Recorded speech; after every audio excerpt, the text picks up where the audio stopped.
Dans le cas de Carrie, on est très fan d'elle depuis longtemps.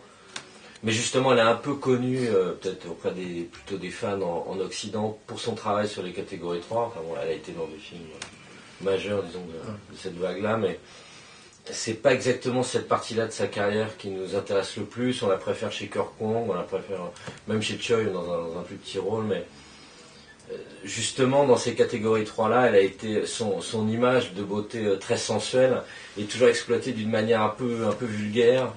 Et ce qu'on voulait, c'était lui créer un personnage vraiment très graphique, là, comme si elle était l'héroïne en fait d'une série là, de films à venir, quoi, un peu comme Sasori, enfin voilà, ce type de personnage comme ça qu'on identifie tout de suite à son look. Là, c'est le manteau, les griffes, hein, qu'elle ait des points là comme ça d'identification forts, et essayer de magnifier là justement tous ces personnages de tueuses un peu cinglés qu'elle a pu jouer dans les catégories 3, mais de la rendre vraiment très belle. Ce qui n'est pas pour nous vraiment le cas, elle est toujours superbe de toute façon, mais dans les catégories 3 qu'elle a fait justement où elle joue un peu ce type de personnage-là, elle n'est pas vraiment mise en valeur comme on pense qu'elle doit être mise en valeur. L'idée, c'est vraiment de construire toutes les choses autour d'elle déjà, de ce point de vue-là, quoi. Donc ça entraînait forcément à ce que le film soit cohérent aussi sur l'ensemble de son look à partir du moment où on choisissait ça, qui est un parti pris super fort, quoi.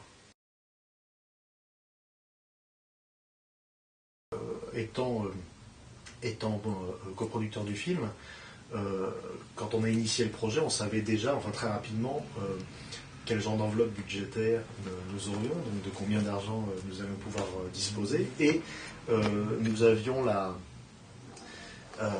position parfois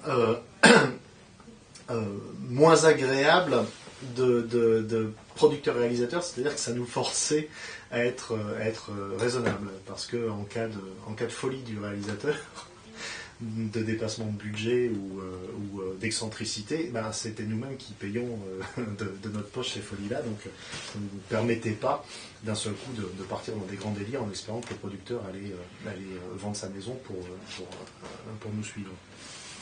Donc il fallait concevoir dès le début un film dans lequel on tirerait le maximum de tout ce que nous avions à disposition, donc à savoir des lieux de tournage assez intéressants parce que nous les avions bien repérés, une équipe technique brillantissime, un très très bon chef-op, un grand directeur artistique, donc des choses sur lesquelles nous pouvions jouer à l'avance, des acteurs intéressants aussi, enfin voilà, tout ça. Sans avoir les yeux plus gros que le ventre et puis sans tirer des plans sur la comète. Hong Kong, ça fait 15 ans qu'on y est et c'est une ville très organique et c'est comme une maîtresse en fait. Qui donne beaucoup et qui prend beaucoup. Elle donne beaucoup d'énergie, elle en prend énormément, elle peut être très fatigante, il y a des moments où on en a ras-le-bol, on en a marre parce qu'elle nous crie trop fort dans les oreilles et on s'en va, et quand on s'en va, elle nous manque et on a envie de revenir. Donc il y a un rapport quand même très affectif et amoureux à Hong Kong, donc c'est vrai que tu as raison de dire que ça fait partie aussi du rapport érotique que nous avons, et nous, on l'a toujours vu comme un personnage, enfin comme vraiment un élément. On l'a créé. On a utilisé en fait la technique qui est celle de l'opéra traditionnel cantonais, c'est-à-dire qu'en fait on utilise régulièrement des airs qui ont déjà été composés pour d'autres pièces sur lesquelles on met de nouvelles paroles, quoi. Donc on a écrit un livret. Et à partir de ce livret, on a travaillé avec Locarling, qui est un des grands metteurs en scène d'opéra cantonais, pour qu'ils construisent l'opéra à partir de ce livret. Donc en fonction du contenu des scènes, il a choisi les musiques qui sont appropriées. Et donc en fait, on a construit tout ce mini-opéra pour le film. Ouais. Ce qui est amusant d'ailleurs, c'est que comme on a tourné donc, dans ce théâtre qui est le dernier théâtre uniquement dédié à l'opéra cantonais, enfin c'est aussi un cinéma, c'est le dernier grand cinéma à balcon à l'ancienne qui existe à Hong Kong, et c'est le dernier lieu dédié à l'opéra cantonais. Et à l'époque où on a tourné, d'ailleurs, il devait être détruit pour être remplacé par un centre commercial ou quelque chose comme ça, parce que c'est un art, c'est une forme d'art locale. Enfin de la région de la région de Canton, mais si côté chinois c'est quand même soutenu un petit peu par les autorités, à Hong Kong il n'y a aucun soutien de la ville ou du gouvernement, donc ce sont uniquement des fonds privés qui permettent à ces troupes de continuer à exister. Donc pour nous c'était important quand même de montrer ça, de leur rendre hommage et d'avoir le théâtre. Et quand on a tourné donc dans cet endroit, on a mis des affiches dans l'entrée du théâtre, on voit dans un plan le carré qui passe devant, et puis on a fait une grande affiche qui est l'affiche de la pièce.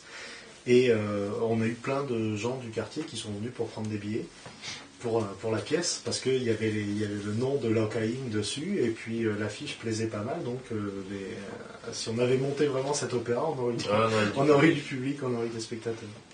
Ça aurait été sympa. Donc ouais, pour Choi, on a eu l'occasion de développer des projets assez excitants. On a écrit un Godzilla pour la Toho. Godzilla, c'était au moment où en fait ils allaient faire le relaunch, ils l'ont passé à Kitamura à l'arrivée. Et en fait, Choi avait déjà été contacté par la Toho il y a longtemps. Donc avec peut-être un jour la possibilité de présenter un Godzilla, parce que Choi est super fan de Godzilla, il est vraiment très fan. Et donc là, c'était le moment, enfin c'est eux qui étaient demandeurs de voir un peu ce qu'ils feraient avec ça. Donc on a écrit un Godzilla, c'était un rêve de fan. Mais qui coûtait carrément 1 milliard.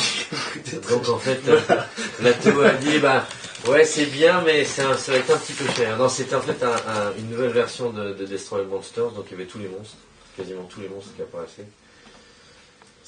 Et il y avait, il y avait donc une histoire à côté qui a intéressé Choi, qui s'appelait Psionix, qui était un film de super-héros.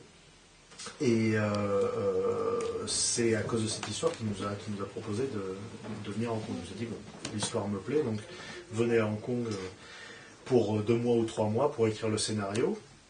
C'est ce qu'on a fait, donc on est resté 15 ans. Parce que l'idée de base de cette histoire, l'idée de base de l'histoire, c'est que tu as en Chine, tu as une organisation secrète de l'armée dont le boulot c'est d'aller chercher les mutants dans toute la Chine. Donc en fait, dans notre idée, le truc était mené par un genre de... Il faut voir que c'était en 95, les X-Men n'avaient pas encore été fait, l'influence était tout à fait là, c'était les X-Men à fond, mais dans un contexte plus militaire. C'était plus militaire, ils n'étaient pas en spandex et tout ça. Au niveau des pouvoirs, c'était un petit peu plus terre à terre, c'était un peu de télékinésie, télépathie, empathie, des choses comme ça. Donc on envoie le scénario et quelques temps plus tard, Choi nous convoque dans son bureau et il nous montre une lettre des autorités chinoises qui disait comment avez-vous connaissance du département de recherche des super pouvoirs de l'armée chinoise. C'est top secret, il est absolument interdit d'en parler, ne mentionnez plus jamais ce projet. Donc officiel. Voilà, officiel. On avait vendu un film de super-héros et on était trop bien tombés. Donc le film ne s'est pas fait.